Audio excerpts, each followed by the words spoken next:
कहानी है रामपुर गांव की, जहां के मर्द महिलाओं को हमेशा नीचा दिखाने की कोशिश में रहते।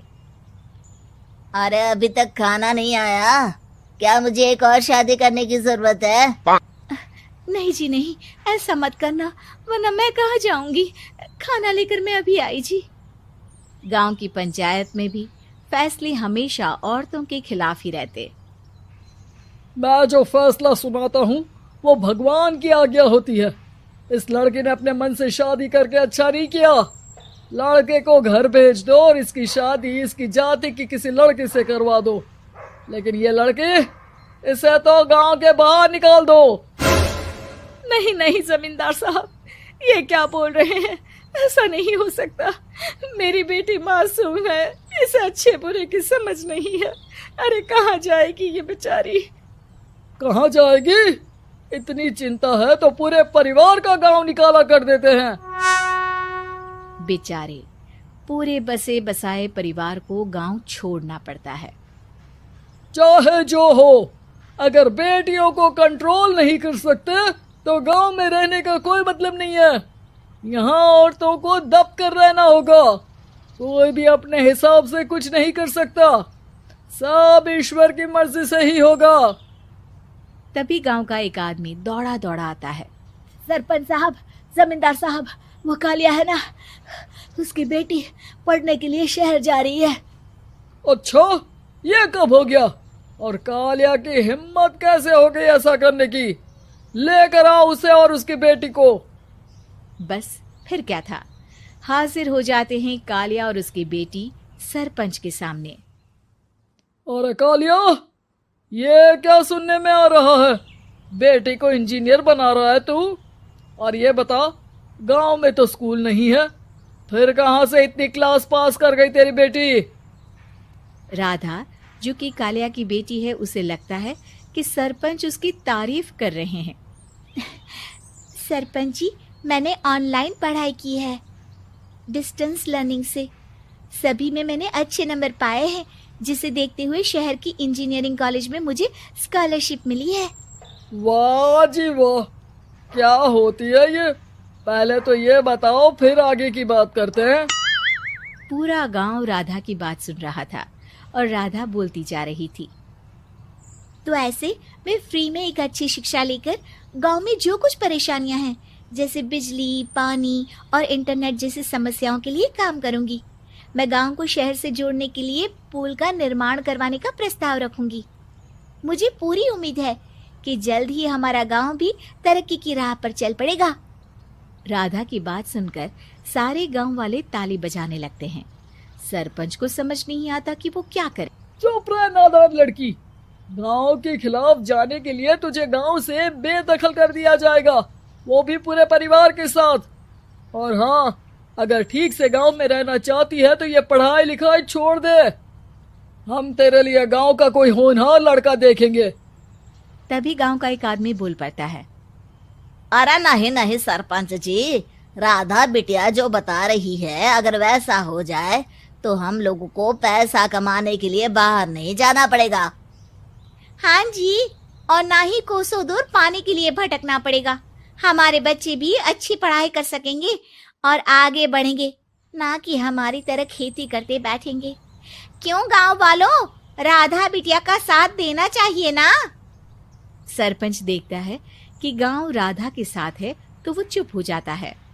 वो घर आकर अपने सलाहकार से बात करता है, जो बहुत ही चालाक किस्म का इंसान होता है।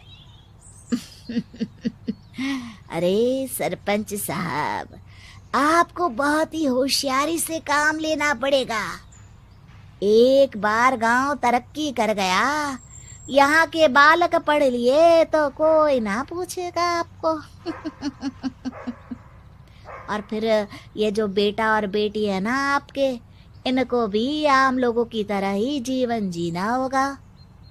हाँ, लेकिन करे तो क्या करे? वो ना आप मुझ पर छोड़ दीजिए, बस मैं जैसा बोलूं करते जाइए।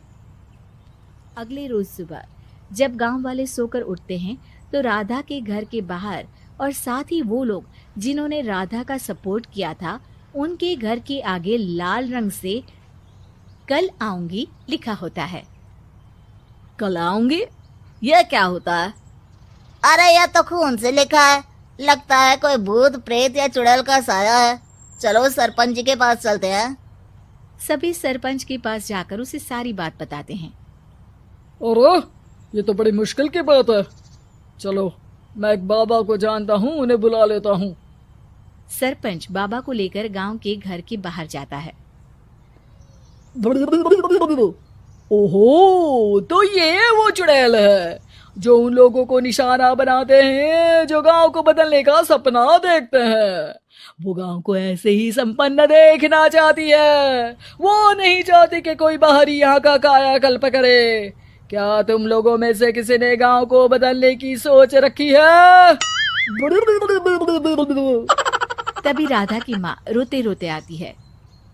मेरी राधा घर से गायब हो गई है। अरे कोई तो बचाओ, मेरी बच्ची कहाँ गई?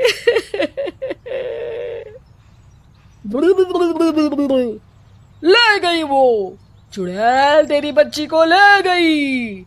अब वो उसे श्रापित करके छोड़ेगी, उस पर चुड़ैल का साया हो जाएगा। तभी बुरी सी हालत में राधा भी वहां आ जाती है। उसके बाल चुड़ैल की तरह फैले होते हैं और कपड़ों में खून लगा होता है। सभी राधा को देखकर डर जाते हैं। माँ, पता नहीं मुझे कौन उठा कर ले गया था। अरे दूर दूर हो जा चुड़ैल, अब हम लोग इस गांव में नहीं रुकेंगे। अरे कैसे बातें कर रहे हैं आप?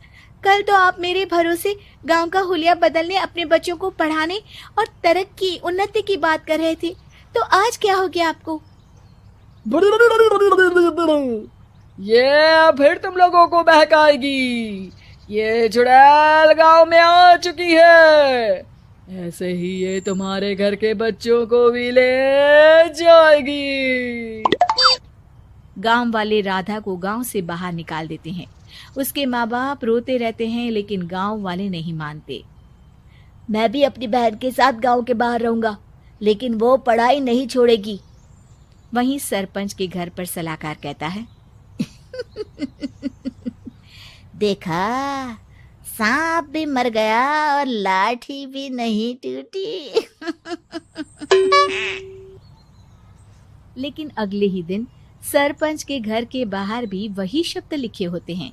और फिर सरपंच की बीवी कहती है, हमारी बेटी को किसी ने अगवा कर लिया है। तभी राधा का भाई वहां आ जाता है। अरे गांव वालों, मैंने सरपंच जी की बेटी को देखा था। वो चुड़ैल उसे उठाकर ले जा रही थी। अरे क्या मजाक कर रहे हो? नहीं नहीं सरपंच जी, आप नहीं जानते।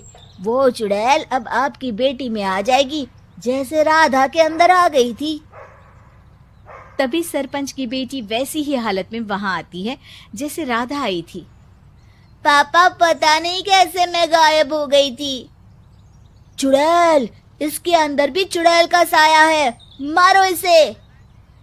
अरे नहीं नहीं, इसे भी राधा के पास गांव के बाहर ही भेज दो। अरे चुप रहो, मेरी बेटी कहीं नहीं जाएगी और चुड़ैल वुड़ैल कुछ नहीं होता है। अरे कैसे बात कर रहे हो सरपंच जी? आप तो बोल रहे थे कि आपका फैसला भगवान का ज्ञान होता है, तो अपने पर बात आई तो अब आप ऐसे बोल रहे हैं। अरे ना ना ना, आपको अपनी बेटी को त्यागना ही होगा। अरे बुलाओ बाबा को।